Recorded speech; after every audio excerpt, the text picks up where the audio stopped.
मैं सबसे पहले आप लोगों के साथ शेयर करना चाहता हूं कि ये समस्या केवल दिल्ली की नहीं है, ये पूरे नॉर्दर्न इंडिया की समस्या है। पूरे उत्तर भारत में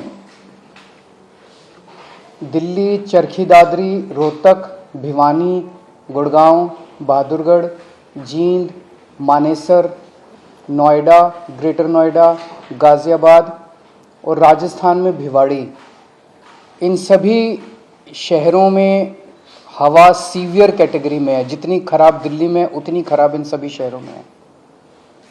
इसके अलावा धारूहेड़ा, कैथल, बल्लभगढ़, पानीपत, फरीदाबाद, सोनीपत, नारनौल, कुरुक्षेत्र, बागपत, मेरठ, कानपुर और बिहार में मोतिहारी, बेतिया, कटिहार, इनमें वेरी पुअर कैटेगरी में है।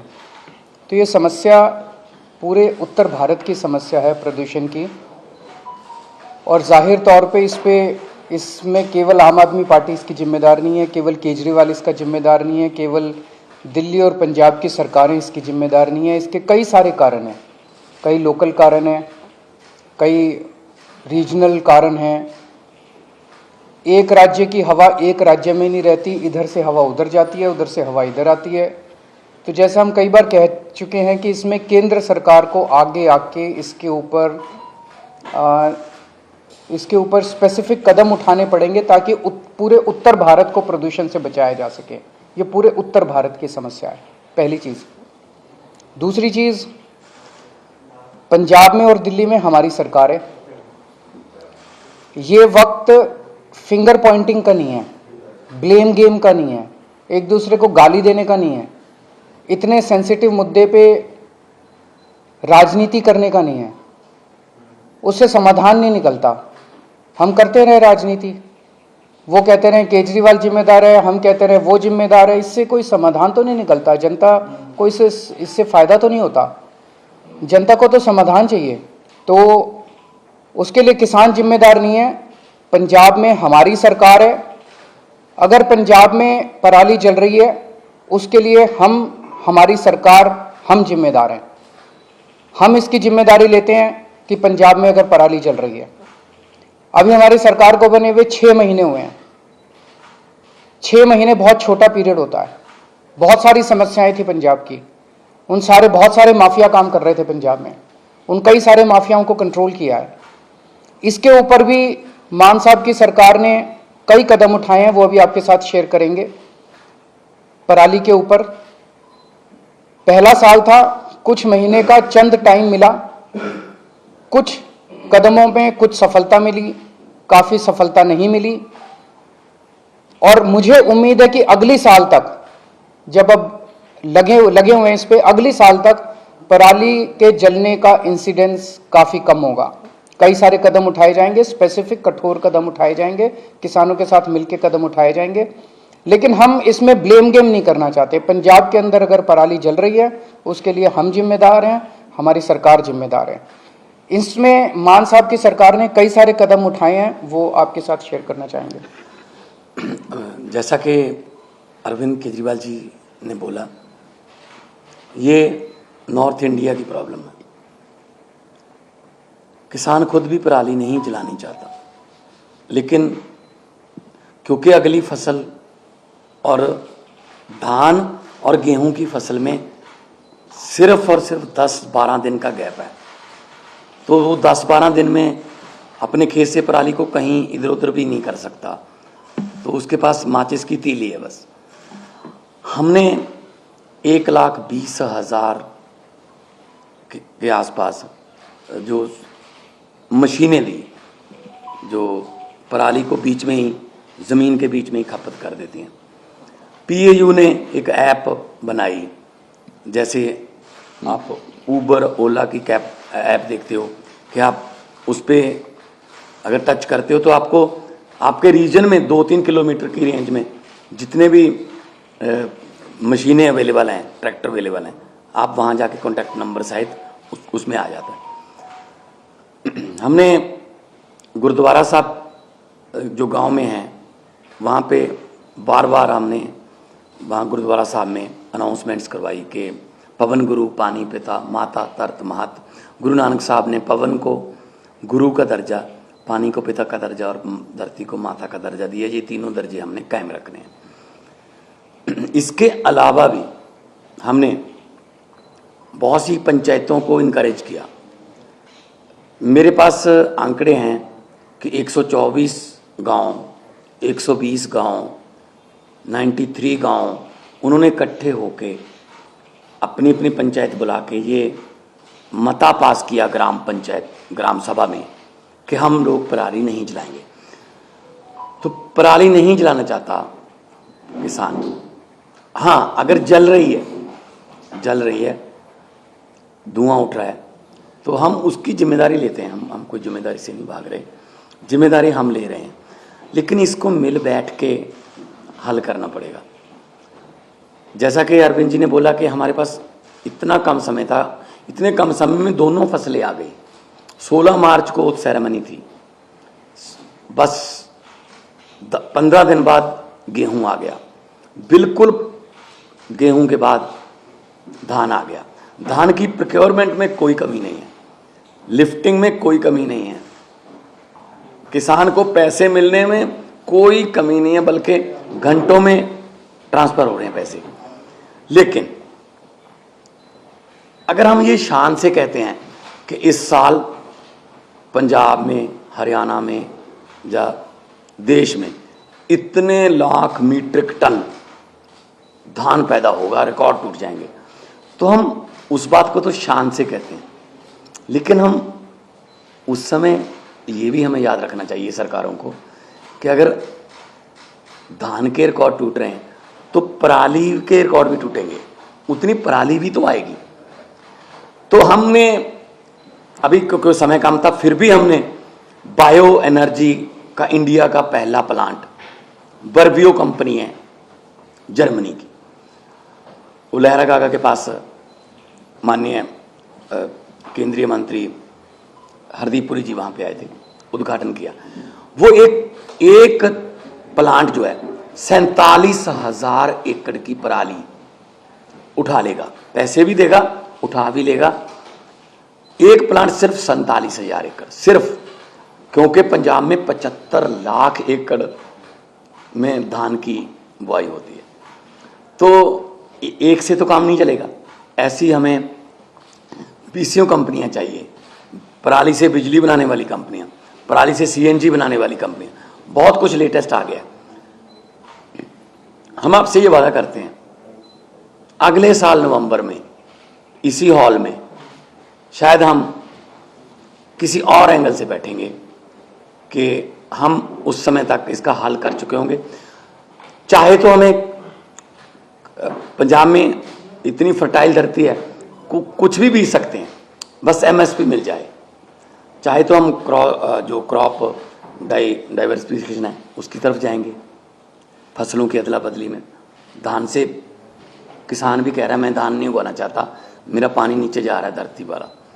तो जिम्मेदारी लेते हुए, being a head of the state Punjab, बहुत शहाद किया, बहुत एफर्ट अभी भी जारी हैं, जितनी देर तक ये क्लियर नहीं होता।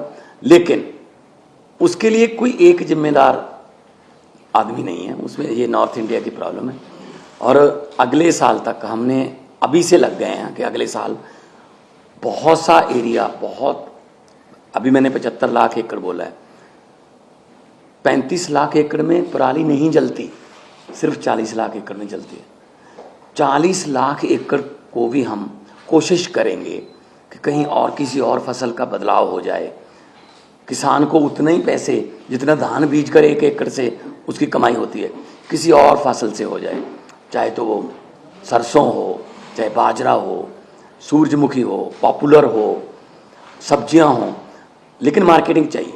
तो इसके लिए हमने अभी से काम शुरू कर दिया। तो मैं एक बार फिर ये कहना चाहता हूँ कि सेंटर सरकार को मिलकर बैठना चाहिए।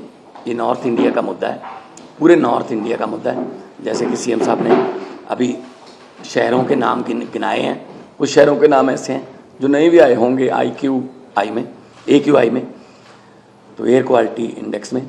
सो मैं बतौर मुख्यमंत्री पंजाब आपको आश्वासन भी देता हूं और जिम्मेदारी भी लेता हूं कि जो पराली जल रही है उसका कोई ना कोई हमने एफर्ट्स बहुत किए, कमी भी रह गई होगी, बहुत सी हमारी योजनाएं सफल हुई, बहुत सी नहीं भी सफल हुई, लेकिन किसानों के साथ बैठकर, उनके जथेबंदियों के साथ बैठकर हम अगले साल के लिए प्लान कर रहे हैं और इस साल और कम हो। अभी हमने वो छोड़ा नहीं है कि हम छोड़ रहे हैं कि ऐसे ही जला दो या को। पर्चे दर्ज की बात है, पर्चे दर्ज करने से किसी भी चीज़ का इंडेक्स नहीं पता चलता आपको। अगर पर्चे कम दर्ज करेंगे तो इसका मतलब ये थोड़ी है कि पराली कम जली है। अगर किसी ने पर्चे दर्ज नहीं किए इसका मतलब ये थोड़ी पराली जल गई। जब ज़्यादा पर्चे दर्ज के लिए इसका मतलब ये। तो मेरा मतलब ये है किसान को ये भी ना लगे कि मैं अपराधी हूँ। किसान को अन्नदाता कहते हैं और अन्नदाता ही रखना है। ये जैसा अभी मान साहब ने कहा कि अभी भी स्थिति को कंट्रोल करने के लिए जो भी आने वाले दिनों में कदम उठाने की ज़रूरत है हम उठाएंगे। तो दिल्ली में कल से हम प्राइमरी स्कूल्स बंद कर रहे हैं, प्राइमरी क्लासेस बंद कर रहे हैं जब तक स्थिति में सुधार नहीं हो जाता। और ऑड इवन के ऊपर विचार चल रहा है कि ऑड इवन करने की ज़रूरत है, अगर ज़रूरत होगी तो ऑड इवन को लागू किया जाएगा। आज सुबह मैं देख रहा था आदेश गुप्ता जी कह रहे थे कि वो एक दादा के नाते बोल रहे हैं और उनका जो पोता है उसे दिक्कत हो रही है। मैं उन्हें भरोसा दिलाना चाहता हूँ आदेश गुप्ता जी कि आपका पोता मेरा भी पोता है और भरोसा रखिए कि हम पूरी कोशिश करेंगे, मिल के कोशिश करेंगे कि किसी भी बच्चे को किसी भी तरह की तकलीफ़ नहीं होनी चाहिए, उसके स्वास्थ्य से संबंधित, उसकी ज़िंदगी से संबंधित। अगर कोई क्वेश्चंस हैं एक दो तो। जो आप मान साहब ने कहा जो पराली को लेकर इस पे सवाल उठ रहे थे कि जो केंद्र सरकार पे आप लोग को कह रहे थे कि प्रस्ताव भेजा था नहीं माना गया, उस समय उसके बावजूद कोई और कदम जो आप लोग उठा सकते हैं? नहीं, देखो दो प्रस्ताव हमने भेजे थे। एक तो था कि 1500 आप दे दो, 500 दिल्ली गवर्नमेंट से ले लेंगे, 500 हम दे देंगे, 2500 रुपये पर एकड़ अगर उसको मिल जाएगा, वो दिहाड़ी वगैरह पे उसका खर्च होगा 1000 के आसपास। वो पराली को एक जगह पे रख लेगा, निकाल के अपनी फसल वो गेहूं की बीज देगा। लेकिन वो प्रस्ताव माना नहीं है। फिर हमने कहा कि बहुत सी कंपनियां ऐसी हैं जो पराली से बिजली बनाना चाहती हैं, बायोगैस बनाना चाहती हैं, उनके लिए फेडरल गवर्नमेंट से, सेंट्रल गवर्नमेंट से हमें परमिशन चाहिए थी। वो भी इतनी जल्दी में हो नहीं पाई। अभी भी हम कोशिश कर रहे हैं दोबारा कि चलो ये सीज़न हो गया तो अगला सीज़न तक तो कम से कम कर लें। तो हमारी तरफ से 1,20,000 हैप्पी सीडर्स बोलते हैं उसको, वो मशीनें चल रही हैं। मशीनों की अवेलेबिलिटी की कोई प्रॉब्लम नहीं है। हम गुरुद्वारा साहब में भी अनाउंसमेंट करवाते हैं कि जिसको मशीन चाहिए इस गांव में मशीन, भाई 4 मशीन, 2 ट्रैक्टर हैं। अगर आपके पास अकेला ट्रैक्टर है, मशीन नहीं है, तो आप मशीन वहाँ से ले आएँ। अगर आपके पास ट्रैक्टर भी नहीं है तो ट्रैक्टर समेत भी मशीन मिलती है। तो हम एफर्ट्स में कोई कमी नहीं छोड़ रहे। सेकेंडरी स्कूल 5वीं से ऊपर की क्लासेस की आउटडोर एक्टिविटीज़ बंद कर रहे हैं। स्पोर्ट्स और आउटडोर एक्टिविटीज़ जो हैं वो नहीं अलाउड की जाएंगी। सर आप एनसीआर की बात कर रहे थे। एनसीआर नहीं, पूरे नॉर्दर्न इंडिया की। हरियाणा में खास करके पूरा सोनीपत से लेके पानीपत, करनाल तक दिल्ली जैसे हालात हैं, स्मॉग है, लेकिन वहां पे वो मेजर्स लेते हुए नहीं दिख रही है सरकार, चाहे वो स्मॉग गन्स हो या फिर कंस्ट्रक्शन के लिए तमाम जो एहतियात दिल्ली में बरते जा रहे हैं। Do you think that there is an urgent need for the centre to call a joint meeting? मैं वही बार कह रहा हूँ, 2 चीज़ों की ज़रूरत है। केंद्र सरकार अब पीछे नहीं रह सकती, केंद्र सरकार को इसका नेतृत्व करना पड़ेगा। केंद्र सरकार को बिहार तक प्रॉब्लम है, राजस्थान तक प्रॉब्लम है। राजस्थान के भिवाड़ी ज़िले में आज सीवियर कैटेगरी का पॉल्यूशन है। बिहार के मोतिहारी, बेतिया, कटिहार में वेरी पुअर कैटेगरी का पोल्यूशन है। ये तो पंजाब की वजह से नहीं हो रहा ना। तो ये समस्या तो पूरे नॉर्दर्न इंडिया की समस्या है, जिसके लिए केंद्र सरकार को सामने आके प्रदूषणों के कारणों के ऊपर काम करना पड़ेगा। और जहां प्रदूषण है वहां पे जो स्टेप्स दिल्ली सरकार उठा रही है, ये स्टेप्स पूरे देश में उठाने की जरूरत है। जरूर जॉइंट मीटिंग होनी चाहिए, एक्सपर्ट से गाइडेंस होनी चाहिए, हम लोगों को भी गाइडेंस मिले एक्सपर्ट से, उन सब चीज़ों की ज़रूरत है। पर एक ही चीज़ है कि मतलब मैं देख रहा हूँ रोज अखबारों के अंदर केजरीवाल ने ये नहीं किया, केजरीवाल ने ये नहीं किया, केजरीवाल ने ये नहीं। अगर केजरीवाल को गालियां देने से अगर देश का प्रदूषण खत्म होता हो तो दे लो। प्रदूषण तो खत्म नहीं हो रहा ना केजरीवाल को गाली देने से, समाधान तो निकालना ही पड़ेगा ना, राजनीति से नहीं होगा, मिल बैठ के कंस्ट्रक्टिव अप्रोच करनी पड़ेगी। पंजाब में बेलर्स के लिए किसानों की मांग है कि बेलर्स की रिक्वायरमेंट उन्हें है स्टबल को पैक करने के लिए, और हरियाणा में भी कुछ डेमोन्स्ट्रेट ये किया गया था कि बेलर्स की वजह से कहीं ना कहीं पराली जलाने की जो एक्टिविटीज में कमी आई है। तो कितने एक्टिव है अभी कोई संख्या बेलर्स की? वो सारे कदम उठाएंगे, जैसा मैंने कहा कि हमें 6 महीने मिले, 6 महीने बहुत कम होते हैं, मतलब कुछ भी नहीं होते, इतनी बड़ी समस्या है। उसमें भी मतलब पहले कुछ महीने तो लॉ एंड ऑर्डर उसको सब चीज़ों को कंट्रोल करने में लगे, तो 1 साल और दीजिए, हमें 1 साल मांग रहे हैं। हमें पूरी उम्मीद है जिस तरह से दिल्ली से हमारी आम आदमी पार्टी की सरकारें काम करती हैं, अच्छी नीयत से, पढ़े लिखे लोग हैं हम, तो इसको भी समस्या का समाधान निकालेंगे। बेलर्स भी लेके आएंगे, हैप्पी सीडर भी लेके आएंगे, क्रॉप डाइवर्सिफिकेशन की जरूरत है वो भी करेंगे। सारी चीज़ों के ऊपर काम अभी पैरेलली चल रहा है। अगले साल में तो अगला सीजन ही होगा, अगले सीजन में आपको ये तकलीफ होनी, लेकिन हम कोशिश ये करेंगे कि हम धान से किसानों को किसी और फसल की तरफ लेके जाएं। उसके लिए मार्केटिंग चाहिए, एमएसपी चाहिए। हम बात कर रहे हैं, सेंटर के साथ भी बातचीत चल रही है कि क्योंकि राइस की कोई कमी नहीं है। मैं एफसीआई की स्टैंडिंग कमेटी का मेंबर था जब मैं मेंबर ऑफ पार्लियामेंट था। एफसीआई ये कह रही है कि हमारे पास राइस की कोई कमी नहीं है, लेकिन अब जो राइस पैदा होता है वो तो एफसीआई को उठाना पड़ता है, एमएसपी पे उठाना पड़ता है। तो हम कोशिश ये करेंगे कि ऐसी फसलें पंजाब में अगली बार आएँ ज़्यादातर जिनमें कम पानी खपत, मतलब पंजाब का नाम ही सिर्फ पानियों पर है, 5 आब, 5 दरिया, पानी नहीं है, ना तो ऊपर वाला ना ही नीचे वाला। 1 किलो चावल पैदा करने के लिए 3800 लीटर पानी पंजाब खपत कर रहा है 1 किलो चावल के लिए। तो हम देश को चावल नहीं दे रहे, हम देश को पानी दे रहे हैं। तो हम कोशिश ये करेंगे, किसान खुद इस बात से सहमत है कि हमें किसी और फसल की तरफ ले जाओ, बशर्ते उन्हें उतना ही कमाई हो जितनी धान से एमएसपी बेच कर।